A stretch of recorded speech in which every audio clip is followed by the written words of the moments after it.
Hello, I'm Todd Peropasic with the Erie Art Museum, and today we're here for another installment of Meet the Artist. I know that it's been a few months since our last video, but I promise that the wait was worth it. There will be more of these interviews in the months to come, so make sure you check back with us every now and again to see what's going on at the Erie Art Museum. Today, we have an artist who is currently featured in our most recent exhibition, The Year That Was Missed. The exhibition was created with the help of Edinburgh University, Indiana University of Pennsylvania, and Mercyhurst University to give recent graduates the opportunity to put on that final show that the COVID-19 pandemic took away from them. Here with us today is one of those graduates, Alessandra Cupani. Hello, Alessandra. Hello. How are you today? Doing really well. Been productive. Good, good. That's good to hear. So, why don't you tell us a little about yourself, where you went to school, what you've done, kind of give us a little background. Okay, that sounds great. My name's Alessandra, as you mentioned. I did my undergraduate studies at Shippensburg University. And from there, I knew that I wanted to get into higher education, but also just continuing to pursue fine art. So I dived right into graduate school where I attended at Indiana University of Pennsylvania. Um, with COVID going on, we did not have our traditional show, so we set up and Right. had to pretty much take that down. So it was a great opportunity to dive in with Erie and get my work seen to the public. So it's been great. Absolutely. I'm glad. So, speaking of the COVID-19 pandemic and all that, how have you been adapting to life in the time of COVID?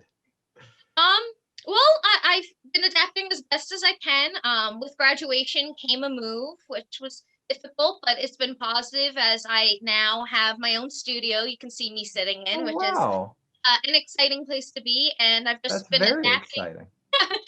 how I get my work out there. I've been venturing into different projects, such as um, driving into some mural work, and I've been making sure I update my website during this time, Okay. doing everything I can do where I'm working alone and just continuing to get my work out there.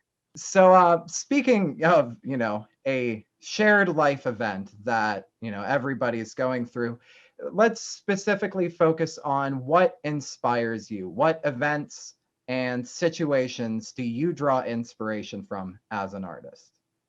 Well, I am my father's from Venezuela and my family's Italian, so a lot of just our well, before the pandemic happened, just our get-togethers seemed like these big events just because the amount of people that we have in our family. So, something as simple as a Saturday dinner has been Okay. really influential to me in my lifetime.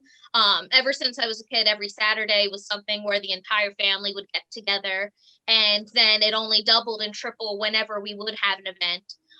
So I think for me, it's less about the event and more about the people that are participating. Okay. Has just been very influential to me, and for me, it's just my family.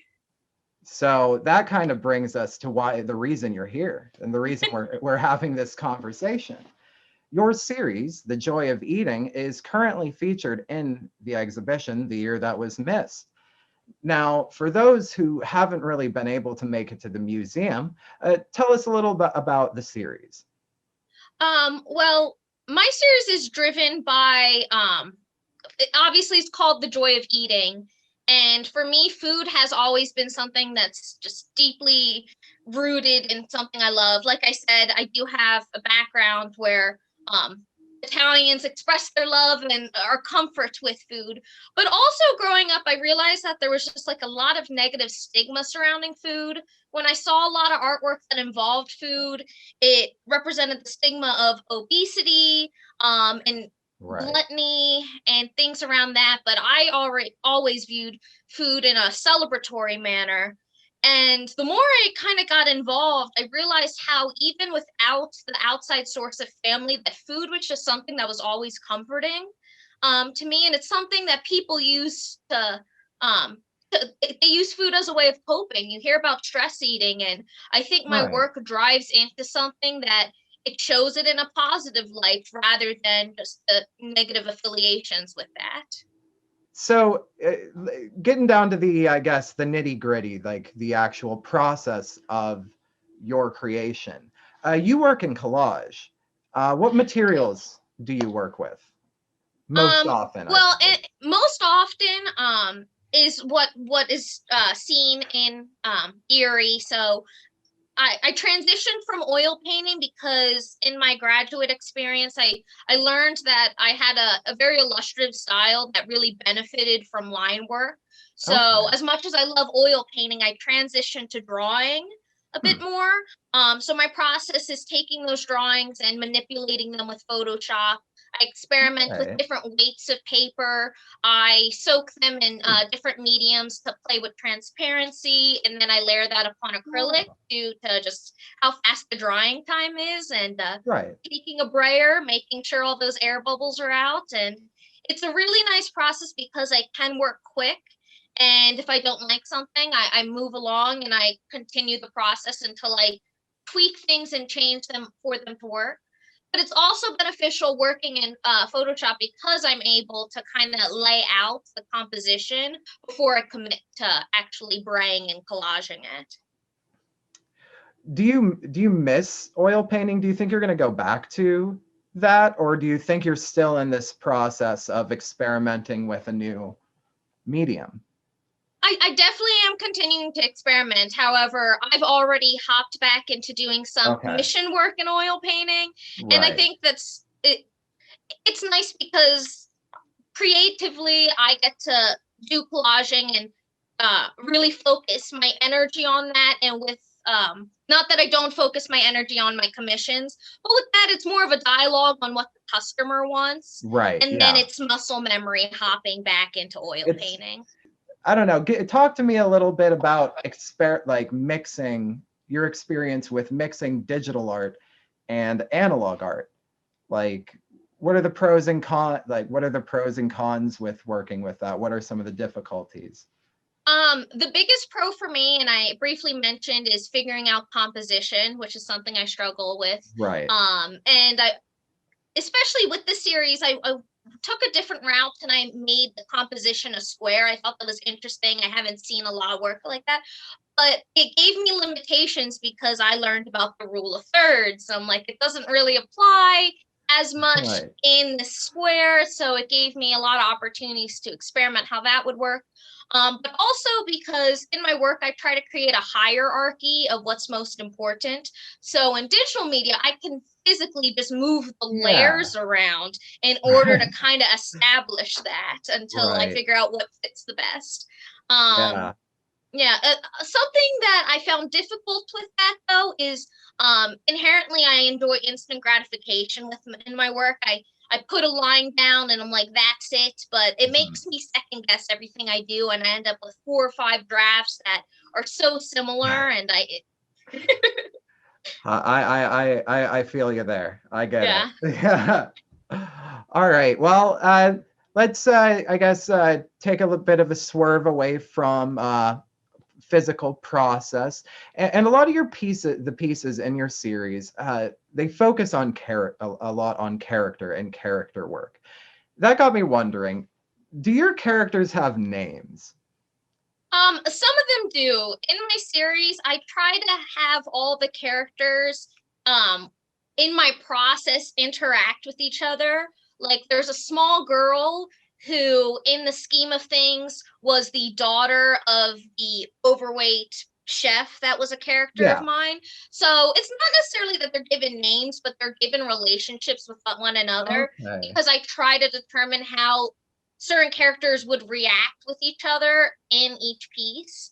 And some Right. of the characters react more with one another. The little girl is shown often. She's super playful. Mhm. And then there's an older woman that I also have used a lot, even outside of this. So I'm trying to figure out Okay. how she is now going to, like, I'm expanding upon these people. So Right. I look at her, I'm like, how does she know this next person? Awesome. So we're gonna kind of get close to wrapping up a little bit, and I have one more question about the series specifically. And I mean, after viewing so many, I think you have what, 15, 20 pieces Um, at the art museum, I believe. yeah, there was two that I didn't include, and I believe in my original thesis show I had 22. So 20 Okay. sounds about right. So you do a lot of art about a lot of different foods. What's your favorite food?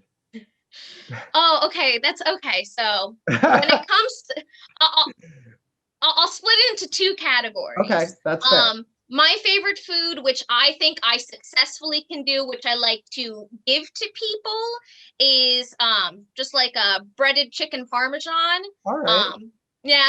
And then my Yeah. favorite food to eat is a warm brownie with ice cream. Okay. Yeah. Awesome. So what are you working on anything new? What's the future hold for you?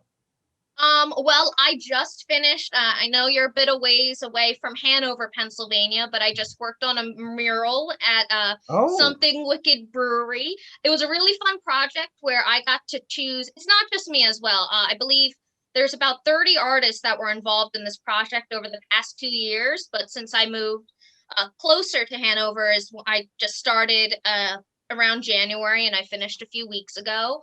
We were able to choose one of their titles or names of something they brew in house. I went with Afraid of the Dark, so I was able to take these that and make a narrative once again with these yeah. playful kids of I chose the spot by the bathroom, and so coming out of the bathroom there's these monster arms and claws and them That's so kind cool. of creeping their way towards them.